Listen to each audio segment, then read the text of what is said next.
Chapter 4, The Power of Limitations. Haiku. The Japanese poetry form haiku is an example of working within limitations. Traditional haiku were related to a season or the natural world and were referred to as a fixed form because the structure always consisted of 17 sound units. Here is an example. Some poor villages lack fresh fish or flowers. All can share this moon. Saikaku. Here's another. Since my house burned down, I now own a better view of the rising moon. Masahada. Western writers substituted syllables for sound units. A fixed form haiku is composed of 3 lines, a first line of 5 syllables, a second line of 7 syllables, and a third line of 5 syllables. Contemporary free-form haiku may abandon the 17-syllable structure, but the preferred emphasis on everyday objects or activities remains. We don't always willingly impose limitations on ourselves. Sometimes they're imposed by life circumstances. It's not always a pretty picture. Sometimes it's rough. As artists, one of the paradoxes we encounter is a positive experience of self-imposed limitations. In the studio, centering is grounded by setting limitations. Identifying parameters around process or materials may feel limiting, but in fact, it frees you to concentrate on making and meaning and teaches a little bit about balancing work and play. Here's a haiku I wrote. Merry work and play. First one and then another. Surprise! Playing works. Use what you've got. I used to spend way too much time shopping for project supplies. There was always one more elusive something I needed.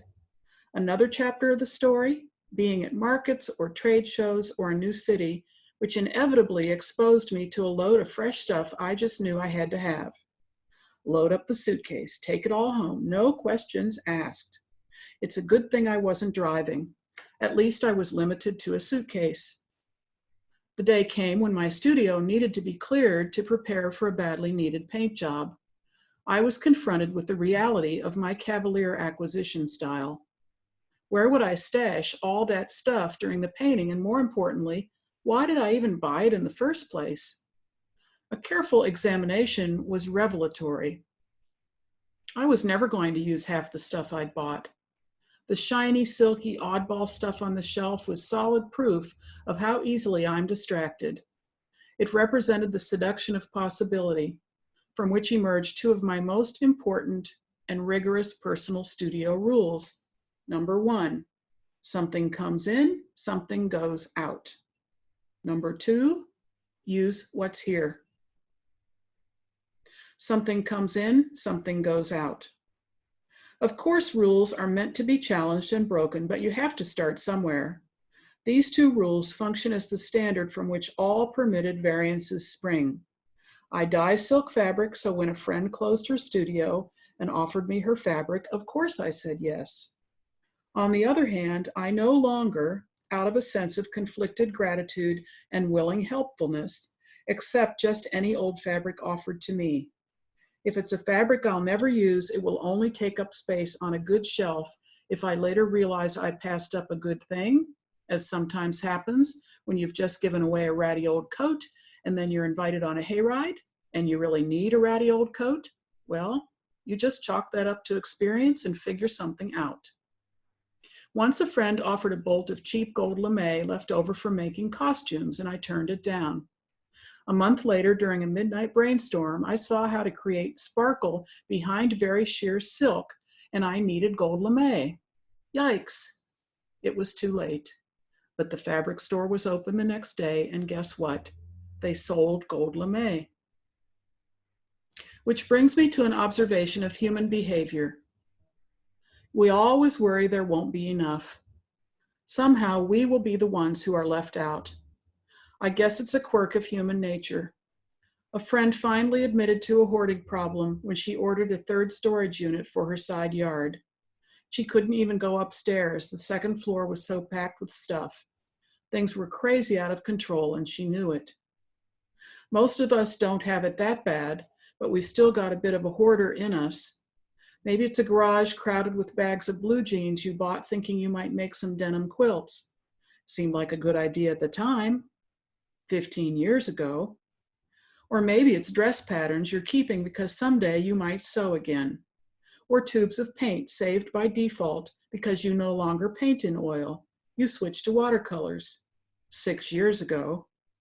We're so afraid we'll need something in the never, never land of later, we gradually pile stuff up just in case, until we can't even find a path to the door. If this isn't literally you, maybe it's symbolic. If your head is crowded with projects, especially unfinished ones, and you don't have enough open terrain to graze new ideas, you need to clear out some space. Clearing literal closets, shelves, and drawers adds mental spaciousness, and that accompanies the clearing. The open prairie in your head comes back, ready for grazing. If you're still struggling with attachment issues to unused stuff, consider this. Someone else will be really lucky to get your cast-offs, which is related to a physics rule I vaguely recall, stating that matter never disappears, it just changes form, or maybe ownership. Your perfectly good stuff, for which you have no plans, could delight someone who currently has plans but no stuff. Employed properly, it's a divine circle. That's why we have online giveaways and sale sites. They allow us to discard stuff in addition to allowing us to acquire stuff, and it clearly demonstrates the second rule. Use what's here. Using supplies you already have in the studio means you must actually analyze what you've got and strategize how to put it to good use. But a secondary benefit is that you actually stay in touch with your holdings. The contents of bins and boxes don't fall off the mental radar because you haven't inventoried regularly. When you're in touch with what you have, you are also in touch with what you don't have. So a clearer sense of what is needed transpires. Mindful acquisition is good. Remember, this is never about being a martyr where ownership of supplies is concerned. If you need something and you're using whatever it is often, plenty of it should be available. Stock up. That's just good studio practice.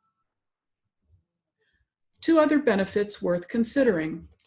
First, intentionally choosing to use what's in the studio keeps you in the studio.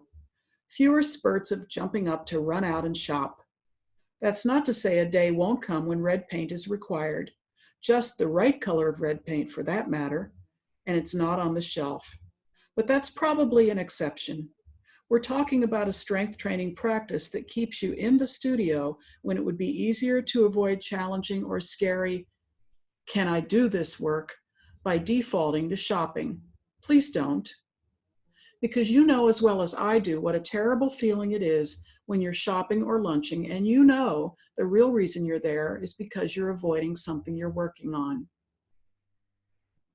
The second benefit of using what's here is the potential for recycling, recalculating, and revisioning, improvising. Take a good long look at the variety of supplies and inventory you already own.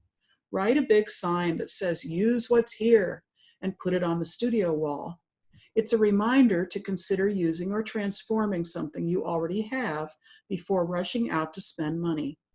Not everything becomes better or something else, but it happens, and it represents a chance to alter half-finished work or failed pieces and possibly cast them in a new and potentially successful light.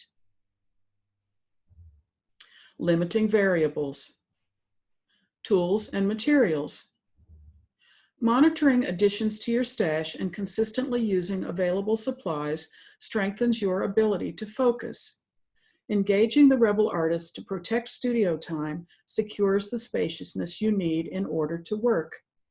Writing down ideas, realizations, and plans for new pieces keeps your thoughts organized.